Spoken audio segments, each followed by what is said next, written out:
Back in October, a late Gabriel Martinelli goal saw Arsenal beat Man City to set an early claim on the Premier League title. Martinelli! Oh yes! Gabriel Martinelli is back with a bang! This Sunday, both teams return from international break as they clash at the Etihad for potentially the biggest game of the season.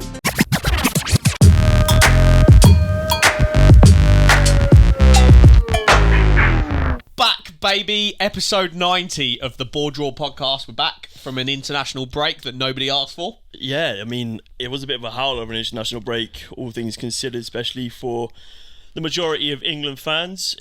Episode 90. Episode 90 indeed. That's nuts. Very close to the big 100. England were close to having a 00 weekend. Oh, that was nice. Yeah. Come on. Last minute, Jude Bellingham equaliser stopped England from going into the Euros off the back of two losses. We have another international break. Oh, do we? I think we've got two. Well, it's not an international break. It's two international games against Bosnia and someone else. Iceland. I think. What, just before the Euros? Before the Euros, I think 2 weeks before the Euros start. So interesting. that'll be the final look we get going into the Euros. But this was as we've alluded to before, the litmus test before Gareth Southgate announces his squad. And it was a strange one because we had a lot of players pull out. Yep, no Saka, no Harry Kane. And then in the games, we lost John Stones, we lost Kyle Walker. Yeah, the Man City duo, which we'll get onto later on in the episode when we move to looking at Man City versus Arsenal coming up. But yeah, I mean, let's talk a little bit about the Brazil game. The Brazil game was a strange one because that was the worst of the two. It was definitely. Brazil put out pretty much a second string lineup. It wasn't including many of their big hitters. But yeah, the England sort of presence on the field was lacking. It was dry. We saw two players that I want to highlight who I think had very poor performances. Ben Chilwell. Yeah, his performance in the Belgian game was bad as well. He's fortunate that he is literally the only living left back in England. 100%. We were talking before the international break when we did our preview. We were talking about the goalkeeping situation being a bit of a nightmare, but at least we've got keepers that are fit. Left back is a serious problem because, like you said, Luke Shaw's in and out of the Man United squad with injury. Levi Colwill is expecting him to play more than 3 games before the end of the season. And Ben Chilwell, for me, I don't know if it's off the back of injuries. He hasn't really got recovered, back to full fitness yet, but He just looked slow. He didn't look match fit. Yeah, I was going to say his decision making was poor. It seemed like every time he got the ball, he had blinkers on, he couldn't see anything going on around him. Bad. And I know sometimes you can feel like that when you play football, where if you haven't played for a long time, you lose that sort of natural ability to know where your teammates are going to be. And for me, he is a player that we've seen he is a quality player. Throughout his career, he's proven it. But for me, he was one of the standout poor performances across the weekend. Across the 2 games even. Conor Gallagher in the Brazil game as well left a lot to be desired. I thought his performance was fairly poor. Anthony Gordon though was a shining spark. I liked him, yeah. And Jared Bowen for me in the Belgian game as well looked very dangerous. And then let's talk about Kobbie Mainoo. Yeah, so I mean the Brazil game obviously ended 1-0. Endrick late goal.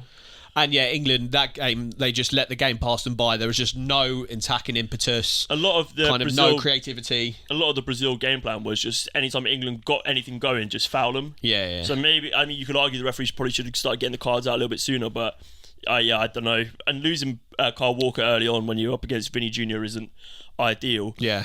But the Belgium game, England looked better. It was a lot more entertaining to watch. Yeah, 100%. But for me, it just shone a light on where England are just still lacking, and it's things we've said for time. Jordan Pickford, there's questions about him, and we've called, and I think a lot of other people was called as well. Until he makes a mistake, it's his spot to lose. 100%, yeah. And although he made a mistake in this game, it was a bad mistake. It was a bad mistake because he hasn't been able to find Onana all season for Everton, and he managed to find him on international duty, which is a strange one. But him, Lewis Dunk. I hate to say it because I'm a big fan of Lewis Dunk, but he just looked slow and off the pace. I agree. I like Lewis Dunk. I just don't think he's cut out for this elite level. If he's in the England team, like when we saw him previously, and you're playing a North Macedonia, fine. But if you're playing one of the best teams in the world in Brazil and then one of the best teams in the world in Belgium. I know both of the Belgium and Brazil are looking a little bit shaky recently, but they're still two very solid teams with very good players in those teams. Lewis Dunk isn't at that level. No, I agree, and it makes me question Gareth Southgate sort of where we are with him, because he had the likes of Jared Brandwaite, who's had an extraordinary season for Everton. Yeah. Left-footed centre back. You lost Harry Maguire. And brought in Lewis Dunk, and it was just, even at 45 minutes, I mean, you lose John Stones or whatever in the first half, and he brings on Joe Gomez and puts, was it Konsa out onto the he puts Gomez out on the right, and you could have had Konsa go out onto the right and then had what was it and had Branthwaite play the left centre back. It's mental that Branthwaite got 0 minutes. Him and Cole Palmer, two of England's shining Premier League players that haven't really featured for England. This is a prime time for their team. Prime time to give them a test against good opposition. These are good players. Mm-hmm. It's a good time to get them in. For them both to have 0 minutes is scandalous. Yeah. I mean, but we'll talk about Kobbie Mainoo, because he had an absolutely extraordinary game and a brilliant 20 minutes against Brazil as well. What a player. And for me, it just epitomises what we've been calling out for England for such a long time, where you've got a midfielder there who will do a half turn and progress the ball up the pitch. Mate, the pass for the Bellingham goal, the turn, just disgraceful. And for a man of his age, 18 years old, to send 4 seasoned professionals. He sent Lukaku, Trossard, Onana and someone else all in one half turn, and to do that 18 years old on the international stage on your first debut, crazy stuff. It's exactly what we need in that England midfield, because for me, I called it out last night on Twitter. Whenever we come up against a team who has a game plan against us, especially when it comes down to crowding us out in the midfield area or setting up a deep block, we struggle to pull those teams apart. We 100%. struggle to find the switches to be able to isolate wingers or isolate fullbacks and create space in the middle of the pitch. So for me, when you have someone like Kobbie Mainoo who's brave on the ball, so brave, technically proficient, and he wants to progress that up the pitch, and also defensively solid, it's a no-brainer that he should be in that midfield. 100%. Gareth Southgate kind of got like a get-out-of-jail-free card, because he was kind of flirting with this Calvin Phillips, Jordan Henderson situation alongside Declan Rice, and he's been doing that for a couple of tournaments now. And now that both of them have no reason to be in the squad, he was a little bit kind of... He had his hand forced, didn't he? Yeah, hung out to dry a little bit because he had no like ready-made replacement. But then in steps Kobbie Mainoo, and it's just got Gareth Southgate out of jail, because it's such an easy, perfect fix for that midfield, and he pretty much had to do no thinking to solve that. 100%. And the only thinking he's got to do now, for me anyway, is how he gets Phil Foden and Jude Bellingham ticking in this team. Yeah, before we move on to that, I just want to say, when we uploaded that video, we uploaded a short regarding Jordan Henderson and his place in the squad. Got some haters. Yeah, we got some heat for it. But for me, like, if we only get to bring 23 players to the Euros, and if it comes down to either Jordan Henderson or Kobbie Mainoo, you've really got a question like, no discussion. Would you rather have someone who... there just because he's been around it before and because of his presence around the team, or would you rather have someone who can actually do something on the field? 100%. There was a lot of people saying in the comments of that short that you're talking about, oh, you need Jordan Henderson for his character and his presence in the changing room. You've got treble winners in this changing room. You've got John Stones, you've got Kyle Walker. A few of the starting 11 who would be considered seasoned veterans. Jordan Pickford, Kyle Walker, John Stones, Harry Maguire's going to be in there. Declan Rice just won a European Championship. Yeah, literally. Harry Kane hasn't won anything, but he's a seasoned veteran. Playing for the biggest team in Germany in the Champions League. You don't need Jordan Henderson. You've got Bukayo Saka, who's leading this team to a title, potentially. You've got Phil Foden, treble winner. Jude Bellingham, maybe the best player in the world at the minute, doing it for the biggest club in the world. It's ridiculous. These are seasoned professionals. It's not just a case of like, oh, he's great for the squad, like he works really hard in training. We need people who do it on the pitch. 100%. But yeah, you spoke about making this midfield of Rice, Foden and Bellingham work. And for the beginning of the Belgium game, I saw Bellingham and Foden like switching that left winger role. Yeah. And for me, Gareth Southgate is so unbelievably out of his depth tactically. Yeah, it's 100%. absolutely clear to see. And there are no patterns of play. None. He's like, you stay in that position, you stay in that position, you stay in that position. And he's so lucky that Phil Foden and Jude Bellingham are smart enough to know this isn't working, let me rotate a little bit. But none of that is Gareth Southgate's tactical nous. We run ourselves into corners, and the only thing we ever try to find is that little through ball between like 4 players and hope someone get on the end of it. So getting Bellingham and Jude to work centrally is 100% the key area. And I think I might do a little video on this because I think I've thought of a way that we could do it. Stay tuned. And it involves moving a very interesting player to a semi-different position to what he's used to. Don't put Bukayo Saka anywhere near like right wing back or Centre left back, wing straight to Yeah, centre back. No, but and I think we can make it work. Yeah. So we want to make a midfield box work of Kobbie Mainoo, Rice, Bellingham, and Foden, and I think that's exactly it because you've got that interchangeability where Bellingham could play deeper and he'll still be effective. Kobbie Mainoo could play further up the pitch, still be effective. Declan Rice further up the pitch, he's doing it for Arsenal. Why can't he play the same role he does for Arsenal? So we've got to make that work somehow. And then I thought Ivan Toney was alright. He looked dangerous. He brought a lot of physicality. I think I quite liked him. His game maybe edged him over Ollie Watkins for me. Yeah, I think so. But I still see a case for bringing both of them. And I thought Jarrod Bowen was really good. Jarrod Bowen was so good, such a good understudy for Bukayo Saka. Like for like as well, they play very similar kind of aggressive. Understudy, but older. Yeah, but Bukayo Saka is Second, that guy. He's a good backup for Yeah, Bukayo Saka. 100%. And then, I guess before we move on to the main topic of this video, which is Manchester City versus Arsenal, let's talk about Cole Palmer, because I think Cole Palmer has to go. I've seen a lot of people say he might not go, and that to me is mental. I think he's got to go over he's Rashford, so versatile. over over Grealish. Yeah, I think 100%. the left wing role would be where we're going to see him. Because which is interesting because he hasn't featured there for Chelsea. No, exactly. I mean, he's been playing as the 10 for Chelsea. Yeah. Or even out wide on the left.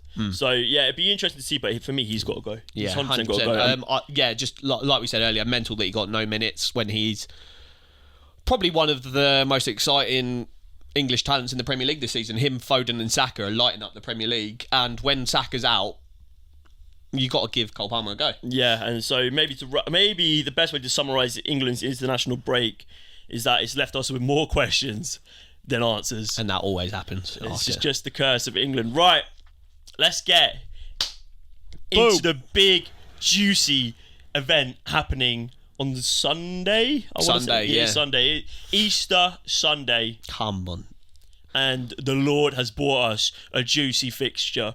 We've got potentially a title deciding clash. It is. For me, it is the title decider. We said this on a podcast that we featured on recently, that for me, it's Arsenal versus Man City. As much as I think Liverpool are good, and I think they'll put up a good fight towards the end of the season, I think it's Arsenal versus Man City, and I think this game pretty much decides it. I said on that podcast, if we beat Man City at the Etihad, which we have struggled to do a lot, but if we beat them at the Etihad, I don't see us stopping. The momentum from that game would be crazy. And then on the flip side, if we lose at the Etihad, like we did last year around this time, we lost 4-1, got thumped. If that happens again, Man City will just steamroll the rest of the season. Yeah, I mean, to preface this, I think, like you said on another podcast, maybe coming out soon, check it out. This game has come at a weird time for Arsenal, who were absolutely steamrolling teams left, right, and centre, and it probably would have been beneficial for them to have this game happen before 100%. the international break. Yeah. But events have transpired over the international break that may have left Arsenal in a slightly stronger position Very good than before. So we'll talk about Man City first. Fair few injuries and a fair few concerns leading up to this game. But you know what Man City are like. They'll turn up to the Etihad in a wheelchair and then they'll play in 90 minutes. Yeah, Pep's one of those guys. And to be fair, Arteta was doing it similarly, where if it's an international that means absolutely nothing, Pep will get on the phone and recall those players. No qualms. And no one's telling Pep no. Exactly. So yeah, let's run through the Man City team because they are obviously stacked, so it's hard to feel bad for them. But one player that I think is hard to replace, although I do like Stefan Ortega, is Ederson. So Ederson, in that game against Liverpool, silly clown, took out Darwin Núñez and got injured.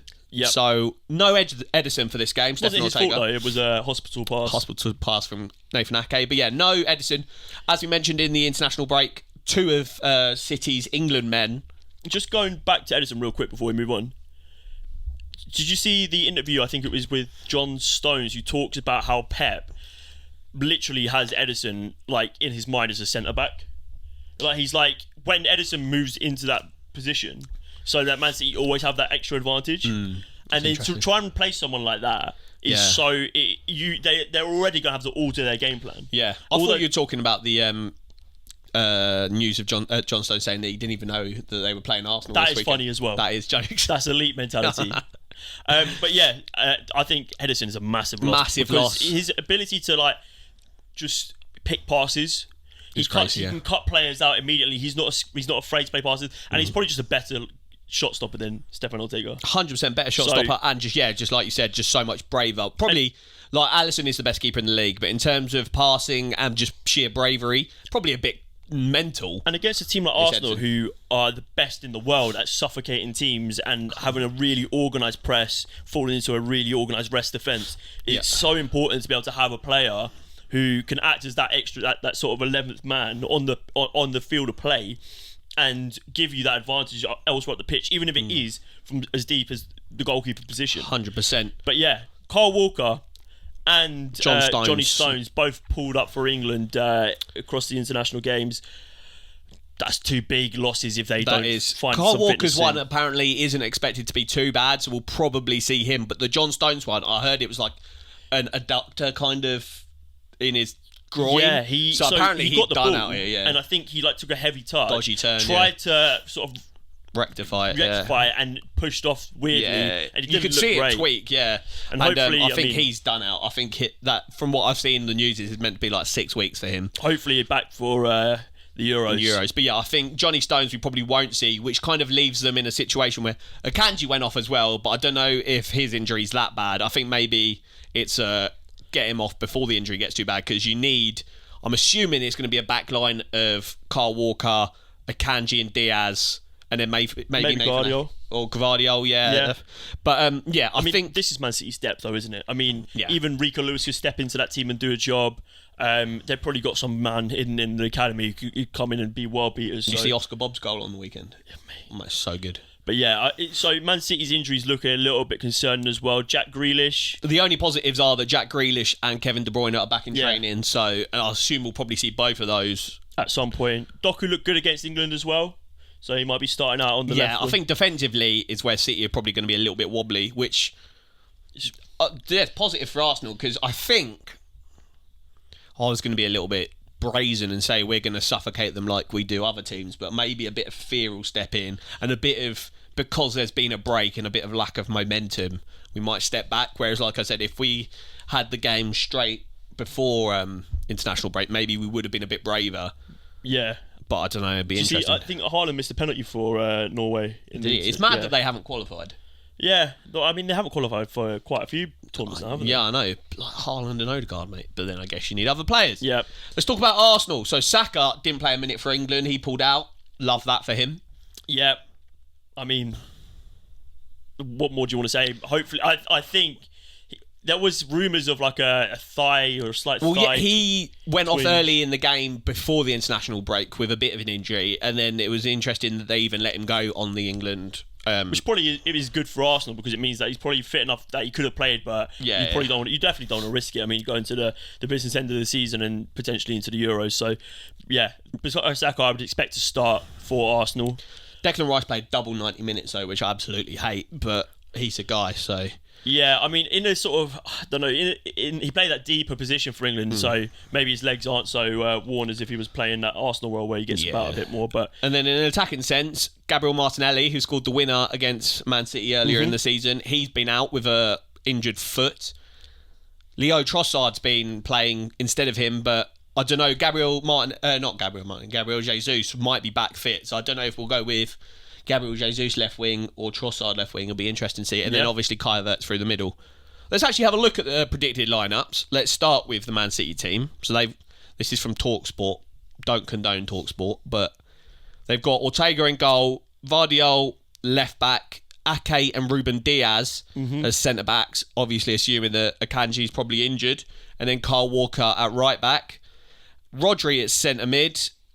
So they're lacking here someone to kind of push into the centre mid area with Rodri. Kovacic is fit though, isn't he? Kovacic is fit. I do believe. I have a sneaky suspicion that he's going to start Kovacic, like they did at. Did they start him at the Emirates and then he nearly got sent off within 20 minutes? That's true. Yeah. Yeah. So I think for some reason when Pep thinks there's a game where they might lack a little bit of that control in the middle, I wouldn't be surprised to see Kovacic start, maybe even at the expense of De Bruyne. Oh, I don't know. I can see De Bruyne has this kind of juju over Arsenal where he will just fucking slap us every single time. In front of Rodri, they've got a double kind of tens of De Bruyne and Silva. And I think that might be what they do. I think they might play Bernardo Silva in a bit of a deeper role. And then they've got left wing Grealish, right wing Phil Foden, and up top Erling Haaland. Yeah, I don't know if Grealish is going straight back into the starting lineup. I don't know. I guess he's being brewing during international break, so he might be fit. But then obviously Doku's been playing. Maybe Doku's just one that they see coming off the bench and just maybe running at some tired legs. And then obviously Erling Haaland up front. It's pretty much what we would expect. I wouldn't be surprised to see Kovacic in there somewhere. I'd say this apart from maybe Ortega and Johnny Stones, that's pretty much a full strength side for me. Yeah. Oh yeah, most certainly. I mean, I wouldn't be surprised to see even Silva play out on the right and maybe Bill Foden Phil Foden sitting in the middle next to KDB. It's a good side. Alvarez is about as well. He's been playing Alvarez out on the left as well for a last few games, so interesting. The Arsenal team, David Raya in goal. Obviously I think he has grown into his role at Arsenal. He's starting to look every bit a worthwhile signing. He played for Spain, didn't he, in the international break? I saw he got called up. I don't know if he played. I thought he got subbed at 45 minutes in a game, and then they conceded straight after. Which, yeah. And then left back, another player that's kind of come into the team and absolutely slapped is Jakub Kiwior, who played for Poland. 120 minutes last night. Getting past Wales, though, on penalties. Yeah, getting a bit in. Poor Dan James. So Kiwior, who will have to deal with, I don't know, whoever they've got out right wing, Phil Foden, Bernardo Silva.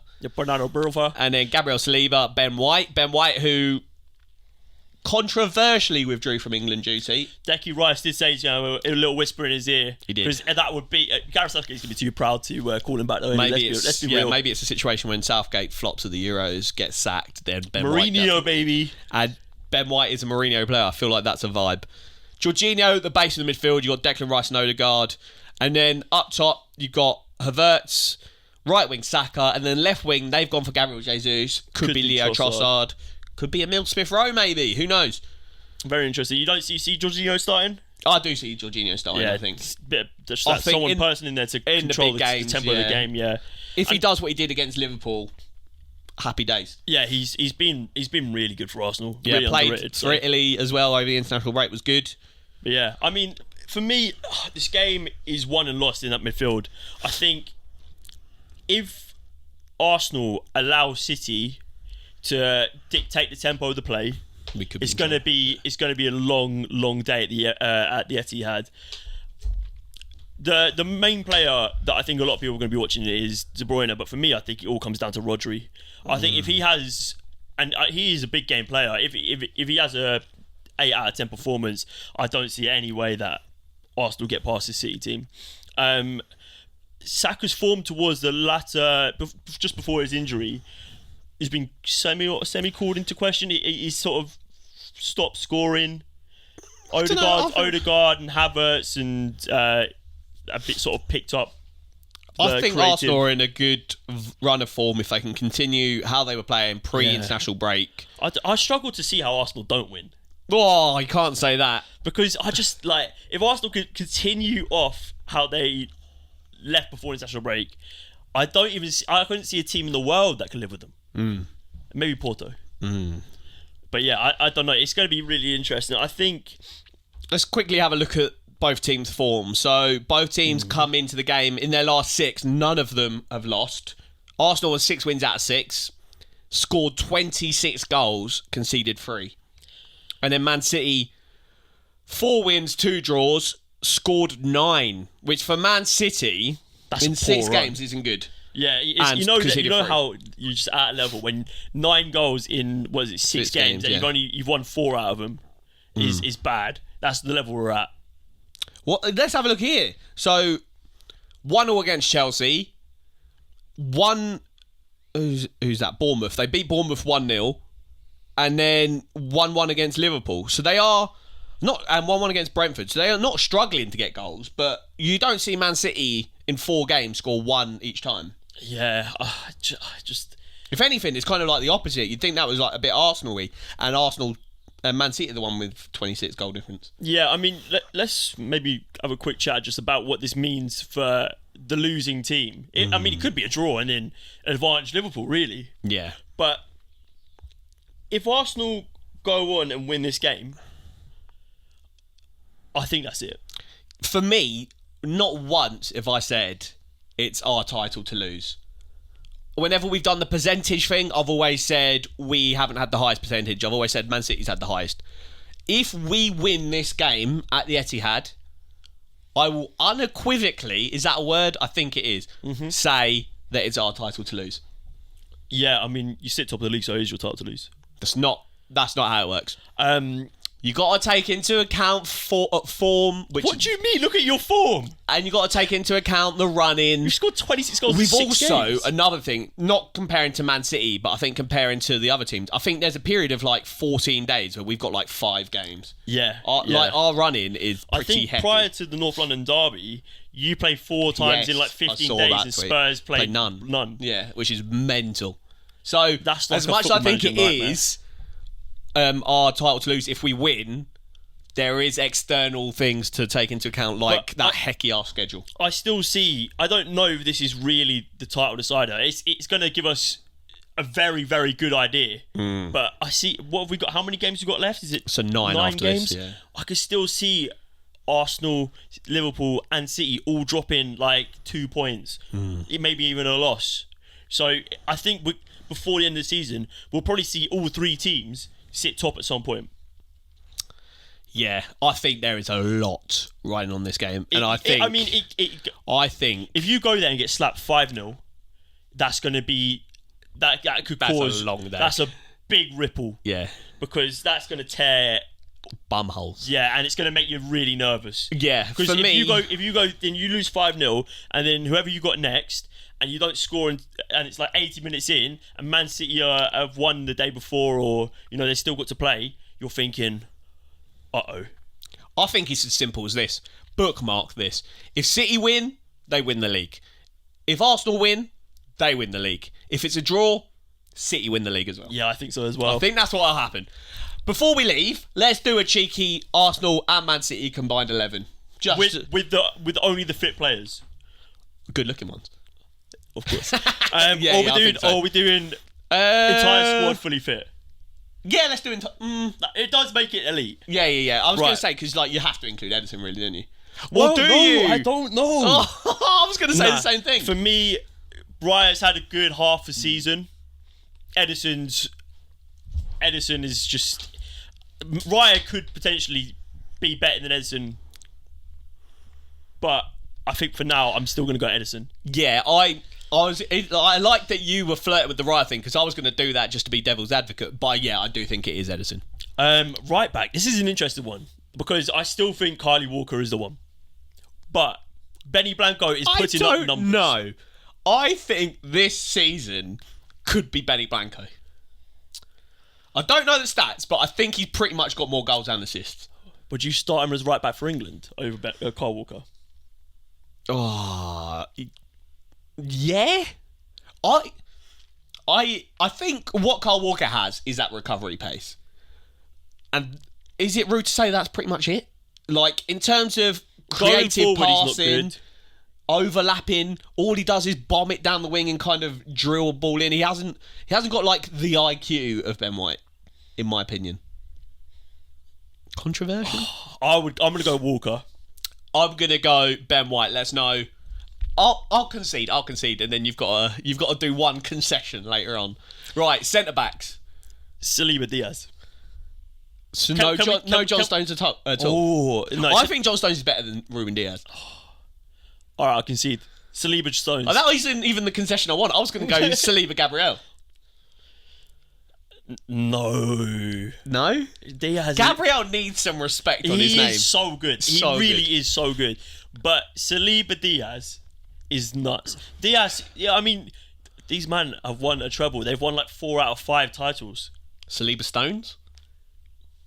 I'll concede Saliba Stones. Let's do Saliba Stones. We've I got like the that. SS centre-back pairing. And then left-back's an interesting one. No team really has a set left-back. You got Ake, you got Vardiol, you got Kirill, you got Zinchenko. You got Jurien Gabriel Timber, but we haven't really seen Jurien Timber, so we probably can't include him. Gabriel left-back. Yeah, maybe. No, We could do, because then think- it's all centre-backs if we include Ben White. Just a back 4 of centre-backs. I think we go Ake. Ake left back, yeah. Yeah. I back it. Okay. I think Ake is really good. He locked up Saka last time we played them. Right, midfield 3 for me. Rice, Rodri, and De Bruyne. Rice, Rodri, Odegaard. Odegaard has been really good. That was quite nice. He has been really good. Most But key Kevin De Bruyne, the mate. most key passes in the Premier League this season. Yeah, but aren't we just talking about, like, in the grand scheme of things, Kevin De Bruyne? Who would you rather have in your team? Well, you know what's For- interesting? How do we get Bernardo Silva in this team? Because I think he's got to be in it. And he's not playing right wing instead of Saka. Saka left wing, mate. No, it could not. No, it could- right, let's get the midfield down, yeah. Okay, let's go. Rodri for sure, Rice for sure. Yeah, 100%. For me, it's got to be KDB, mate. I think this is the time I want the concession. I've seen. I want I've the seen concession now. Odegaard go missing in big games. Kevin De Bruyne. You're doing my man dirty. He is the one who slaps you down. He is. I have said that on this podcast, Like so it'd be if rude. this game is tetchy and it's cagey and no one's really making the play, the man on the pitch who's going to make the play is going to be Kevin De Bruyne. He will get the ball from the middle of the park, run 10 yards and smash it in. Okay. Rice, But I'm not happy about Rodri, De Bruyne. I'm not happy 100%. about it. Right wing Saka, no discussion. Right wing Saka, I'm 100% happy Up with top, Haaland, no discussion. that. 100%. Left wing, Gabriel Martinelli. I would go Martinelli. You could put Jesus out there. You could put Grealish out there. You could put Doku out there. You could put Bernardo Silva or Foden. How's Foden not in this team? Maybe Foden left wing. Foden left wing, Haaland in the middle and Saka on the right. Yeah, you probably have to get Foden in, didn't you? I think so. Although I'd probably argue that Martinelli's more effective on the left wing than him. Yeah. But let's do Foden. I'm being very passive, Yeah. which is unlike me. Right. Edison. Yeah. Carl Walker. Carl Walker. Saliba Stones. Saliba Stones. Ake. Ake. Rice, Rodri, Kevin De Bruyne. Foden. Haaland. Saka. That's a pretty Man City dominated team. It is, and I don't like it. Yeah, I don't know. It's crazy though because a lot of the position. I mean, if you played like a 3 at the back and went 5 in the middle, you'd be able to get. Maybe Phil in the middle and then Martinelli or something. I don't It know. would be weird. I mean, yeah, I don't know. It's so interesting. What a pleasure it is to be able to watch 2 elite teams battle it out. We've got 9 games to go, and no one is any clearer on who's going to win the league. It's absolutely beautiful. We love to see it. I mean, just think about how far Arsenal have come in 10 years from being absolute banter boy FC to potentially overturning Man City's dominance in the Premier League. It'd be a colossal achievement. David versus Goliath. Let us know in the comments what you think the result of this game will be, what you thought of our combined 11. Any players that you think should be in there or shouldn't be in there. 100%. And if you guys want to get yourself a little 10% off and give us a little kickback, go over to classicfootballshirts.com. Using the link in our You description. must use the referral link for us to get any kickback. But yeah, use that link, select whatever shirts you want, maybe a New England shirt, and drop the code BoreDraw10 to save yourself 10% off at checkout. If you buy 10 shirts, you get one free basically. He's spitting. Exactly. Yeah, episode 90, mate. Episode 90. Hope you enjoyed. Let us know who you think's going to win the bloody title, mate. And it's live.